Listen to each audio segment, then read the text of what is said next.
Hello everyone, this is Serious Trivia, and today we are continuing our Fall of the Han lore series with episode 2, The Shitty Coalition.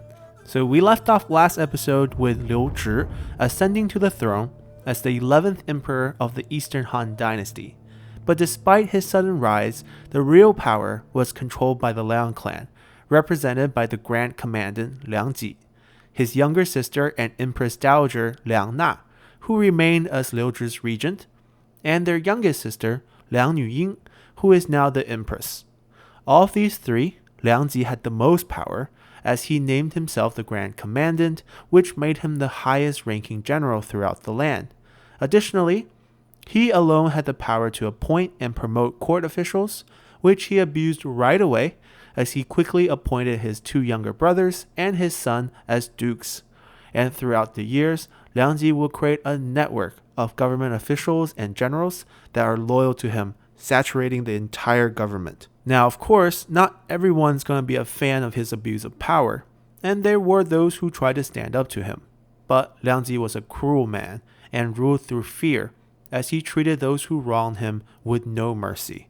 There are many historical examples documenting his cruelty, and just to give you guys a feel of what happens when you wrong Liang Ji, I picked out 4 stories here to share. The first one involves a man called Shi Sunfen, who was a rich merchant from the western commandery of Shoufeng, well known for its horses. Now, because of his wealth, Liang Ji wanted to borrow some money from him, but instead of lending, Liang Ji tried to sell Shi Sunfen 4 regular horses for a sky-high price of 500,000. This was clearly extortion, and even though Shi Sunfen knew not to offend Liang Ji, he didn't want to lose $500,000, so he countered the offer with 300,000, which angered Liang Ji, who is not one you should be bartering with. So in retaliation, Liang Ji made up a story that Shi Sunfen's mom had once worked as a maid for the Liang residents, and that she had stolen from them in the past.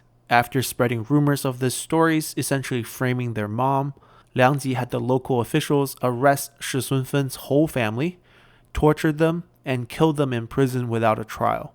Then he promptly robbed their entire family estate, worth upwards of 170 million. Aside from picking on wealthy citizens, Liang Ji also picked on local officials. One such official was named Wu Shu, who was just a mayor of a county.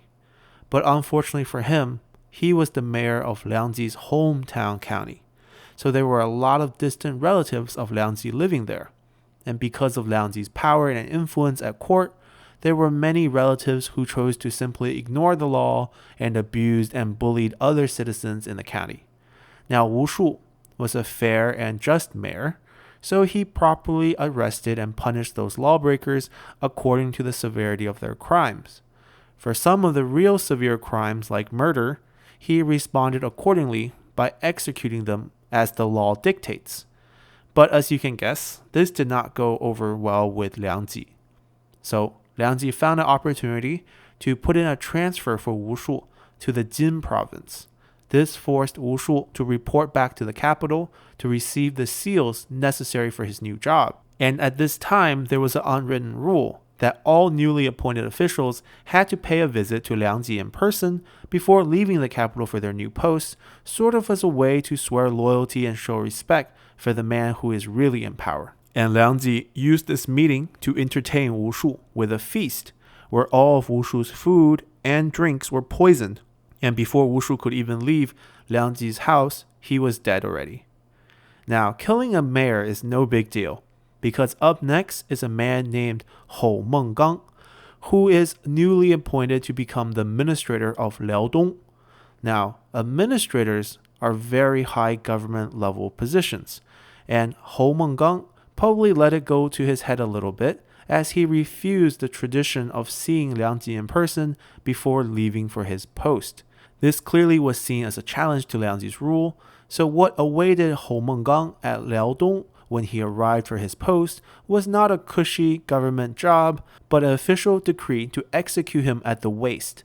So Liang Ji simply chopped him in half for not respecting the unwritten rule requiring all officials to come see him before leaving the capital. Now, this constant abuse of power clearly went over his head, as our next and final example will show you just how cruel he can be.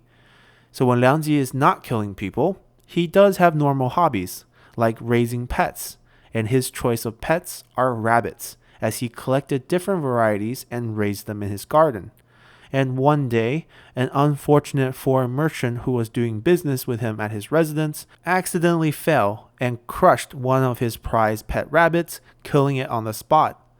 From the stories I have been telling, we know this merchant is as good as dead, but Liang Ji went far beyond this as he hunted down other innocent merchants from the same country who were also in the capital at the time and killed them all as well, merely because they share the same nationality as the man who accidentally killed a pet rabbit. There are countless more historically documented cruel acts committed by Liang Ji, but I think with just these four, we already have a pretty decent idea of what kind of man he was. And because of his cruelty, the emperor wisely chose to behave and perform his duties as a puppet emperor, because he knew that Liang Ji would not hesitate to do the same to him as he did to his predecessor, who dared to speak ill of Liang Ji. So in the first 4 years of Liu Zhi's rule, he lived carefully under the watchful eyes of the Empress Dowager and Liang Ji's guards within the imperial palace, as he busied himself buttering up to his wife, Empress Liang Nüying, who he did not love, but he knew he had to keep her happy to maintain his throne. But this all changed in the year 150, when the Empress Dowager dies, and effectively ends her regency, which in theory returns the power to rule back to the now 19-year-old emperor. But once again, he wisely played his role as the puppet emperor by allowing Liang Ji to continue to run the government in his stead. But the death of the Empress Dowager did give him some room to breathe finally within the palace, as he started to ignore the empress altogether and took on many new concubines. This, of course, made the empress extremely jealous and mad, and she made sure that any pregnancies within the royal household resulted in an abortion. And this cold war between the emperor and empress lasted all the way till year 159, when the empress finally dies as well, creating a new opening for a new empress in the court. And surprisingly, both the emperor and Liang Ji agreed on who the new empress should be, as both of them picked Liang Mengnü, who was already a treasured concubine, to become the new empress. Now, Liang Mengnü was born with a different last name. Her birth name was Deng Mengnü, but after her father dies, her mother remarries, so she changes her name to match her stepdad's last name, which is Liang, and her stepdad actually turns out to be Liang Ji's wife's brother. So, technically, Liang Ji saw her as an extension to his family, so he thought she would be a good choice to become empress after his sister's death. However, Liang Mengnü and her mother were not fans of Liang Ji and resisted being associated with his family, so Liang Ji sent assassins to kill her entire family. But her mother luckily escapes and runs into the palace pleading for help to the emperor and the new empress. And it was through this event that spurred the emperor to action, as he finally started to form plans to dispose Liang Ji once and for all. But at the time, this was easier said than done, as Liang Ji already had his man saturated throughout the government, and even those who opposed him were going to be too scared to commit to help the emperor. So the only group that the emperor can turn to for help was the eunuchs. Because even though Liang Ji had spies in the palace among some eunuchs and guards, after the death of the Empress Dowager Liang Na, the emperor finally had some control of his homes, so he knew there were at least a few eunuchs who were loyal to him and despised Liang Ji as well. But because of the spies scattered throughout the palace, the only place where he could meet and plan with these eunuchs was on the toilet. So a shitty coalition was born. And leading this coalition was Emperor Liu Zhi's most trusted eunuch, Tang Heng, who the emperor first approached with this plan by asking him one day while on the toilet if he knew which other eunuchs in the palace did not like Liang Ji. Now, Tang Heng was a wise man, and he quickly understood what the emperor was implying and identified 4 suitable candidates who had grudges against Liang Ji. And over the course of next few days, he brought them one at a time to the toilet whenever the emperor would take a dump to discuss their plans together. And together, these 5 eunuchs named Shan Chao, Zuo Guan, Tang Heng, Xu Huang, and Ju Yuan swore in secrecy to help the emperor in his effort to depose Liang Ji. Now, Liang Ji also caught wind of a eunuch uprising and decided to send in one of his generals into the palace to investigate. But the emperor and the eunuchs turned this into an opportunity for themselves as they arrested the general on the grounds that he was trespassing in the palace. They quickly stripped him of his seal that grants him command, and also reprimanded and stripped the command of the imperial guards from the captain, who was a loyalist to Liang Ji, on the grounds that his lax security has allowed this trespasser through the imperial palace. Then they used both of these seals to summon the imperial guards and city guards, and in one swift move, the emperor and his 5 eunuchs, along with around 1,000 guards, stormed Liang Ji's home in the middle of the night, forcing Liang Ji to commit suicide, and stripping him and all his relatives of their titles and power. The next day at court, all of Liang Ji's relatives and those in high government positions loyal to him were put to death, and over 300 other members of the court were dismissed, leaving an almost entirely empty government that required rebuilding.